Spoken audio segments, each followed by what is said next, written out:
Being a slave and then being enslaved are two different things. The action of being enslaved just means that you are physically confined to shackles. Being a slave means that you spiritually and psychologically identify with the system that is controlling and oppressing you.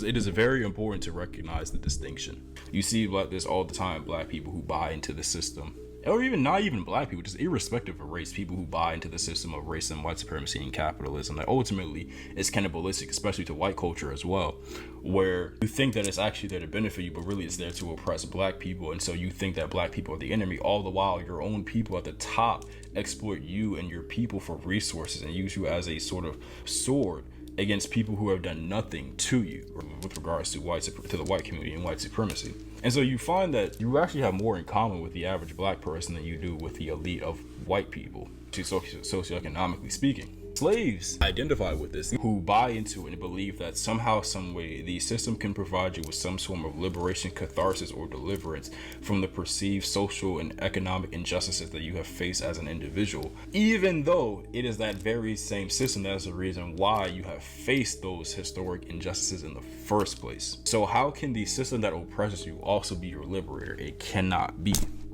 Because if its manifest function is to keep you down, how could it free you? How could it be the source of emancipation? It cannot be. Slavery is a choice, and you get into the psychology of it. It is a conscious choice because you have to believe that buying into the system is more cathartic and more beneficial than resistance, than finding a better pathway out of it, right? And yes, there is a degree of social conditioning, especially amongst the youth, where you think this is the way, this is how it has to be, because this is how it's always been. You adhere to the tradition fallacy. But that is still a conscious choice nonetheless, because you are constantly presented over and over and over again with ideas and new ways and methods to subvert this system. Yet you still adhere to tradition because that is what you have been conditioned to believe. That is a choice. And eventually that choice becomes a subconscious action, and that dictates your destiny because always the subconscious mind will always inform your destiny. It will always become your destiny because it is the unconscious naturalistic instincts that you have as an individual that you do without your knowing.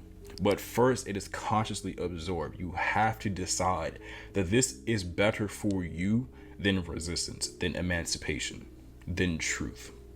Yes, slavery in that regard is a choice, not the act of being enslaved, but in adhering to the system and making the conscious decision to do worse when you could do better.